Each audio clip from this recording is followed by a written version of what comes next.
Every 10 years, the British Film Institute's magazine Sight and Sound publishes a list of the greatest films of all time. And until 2022, only 3 films have been able to get that coveted #1 spot. Bicycle Thieves in 1952, Citizen Kane from 62 until 2002, and Vertigo in 2012. Everybody, literally everybody, has seen or at least heard of all of these titles. But in 2022, something strange happened. The winner wasn't Citizen Kane, it wasn't Vertigo, but instead an objectively obscure 3.5-hour long Belgian film about a widow doing housework. I am, of course, talking about, and I'm going to try to pronounce it right here, Jeanne Dielman, 23 Quai du Commerce, 1080 Bruxelles. I'm not going to be full naming it again. Now, I'd put off watching this for a really long time, due to the fact that Jeanne Dielman is at the forefront of the slow cinema genre. And this film is infamous for taking that word slow and exploiting it in ways that I didn't know were really feasible in film until now. I'm talking 5-minute static shots of a woman peeling potatoes. As ironic as it sounds, it's truly rogue stuff. To put it into perspective, the average shot length in Vertigo is around 7 seconds. In a slower film like 2001, it's 13 seconds. Jeanne Dielman boasts an average shot length of over 50 seconds, purely of static shots. The camera does not move ever. Like, can we appreciate how mental that is? And as you'll find out over the course of this video, it made for one of the most unique viewing experiences I ever had. But quickly, before we get into it, basically everyone who watches my videos isn't subscribed, so if you enjoy it, then please consider clicking that button. It would mean a lot. Before watching this, I'd always looked down on people who really liked this film. You know, it has a reputation, and I saw it as one of those pretentious films for pretentious people. People who somehow force themselves to enjoy a slow and tedious narrative like this. But after watching it, I can now see how wrong past me truly was. The film follows a pretty simple structure. Across the runtime, we follow 3 days in the life of Jeanne. 3 days of household chores, adult clients, and miscellaneous errands, all shown in ridiculously precise detail.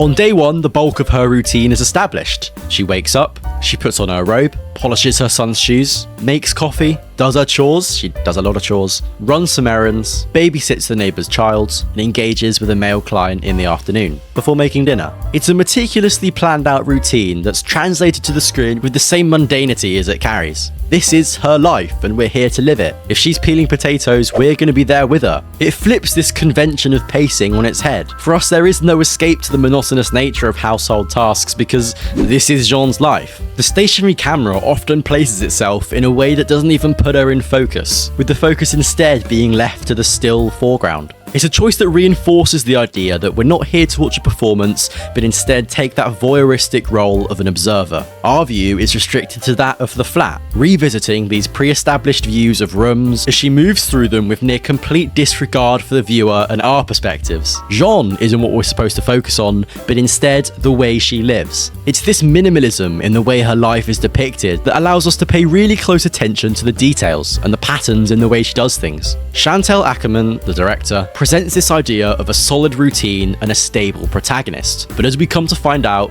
it's teetering on the edge of cracking. See, now it's on day 2 where this routine begins to show signs of degradation. Her timing, previously nailed to the second, seems off. Her attention wanders as she carries out her tasks for the day. She makes mistakes like overcooking the potatoes. And you can see the visual discomfort that this brings. This isn't an organised person, but instead a person clinging on to what little normality they can find. Because it's something that simply shouldn't be happening. You know, this is a woman that's supposed to be in control. And her control over the narrative extends to that of her backstory. Because the true facts behind her personal life are something that's only alluded to rather than explicitly stated. We hear glimpses of these facts through the disjointed and frankly awkward conversations she has with her son. She mentions to a shopkeeper that without her husband in the picture, her son is the only real anchor she has. And going by the fractured relationship they push to maintain, he's an anchor that seems to have drifted away from her. That was a cold line right there. Leaving this routine as the only thing keeping her present and the only thing giving her purpose. And as the routine carries on degrading throughout the second day, it marks the beginning of the end as we move into day 3. I'll give you a little spoiler alert here. I will be saying what happens at the end, but to be truthful, knowing what happens will not affect your viewing experience at all. It's in day 3 that Jeanne finally unravels completely. She forgets to do a button on her gown, coffee isn't made right, a seat at the cafe is occupied. While all little things, they each eat away at this thin string maintaining her sanity, and begin to compound to just destroy her grasp on day-to-day life. The camera that previously occupied consistent, fixed view of the rooms unravels in the same way, and they do something quite untoward in the context of this film and reposition themselves. While it may sound incredibly insignificant to everyone who hasn't seen this, to those of us following this story of a ritually consistent routine, it's massive. This total disassembly of the patterns and of Jeanne's grasp on life culminates in the release of everything she's been holding back until now, through the stabbing and killing of her afternoon clients. As she sits, staring into the distance in this fixed shot of near total stillness for 7 minutes, the credits roll.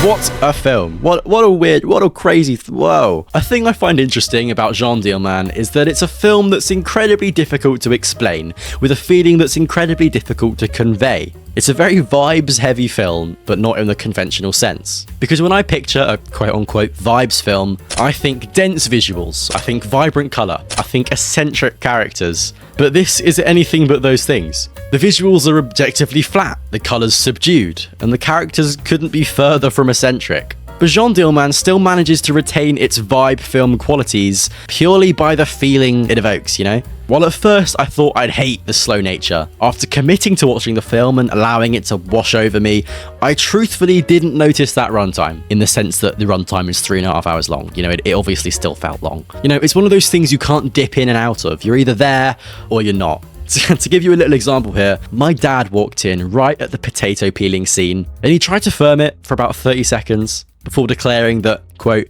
it was like watching paint dry and walking out.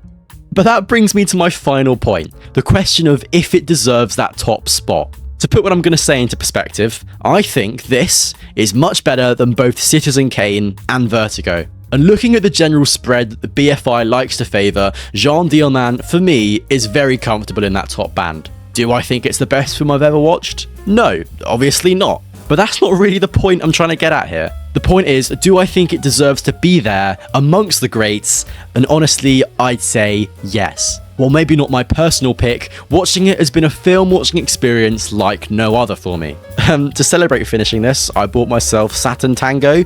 I'm getting too ambitious. It's now the new Blu-ray staring at me from my shelf. I don't think it's going to be viewed anytime soon, but you know, we got to baby steps, we got to build it up. If you've made it this far, thank you so much for watching the video. Please remember to subscribe to the channel, and I'll see you in the next one.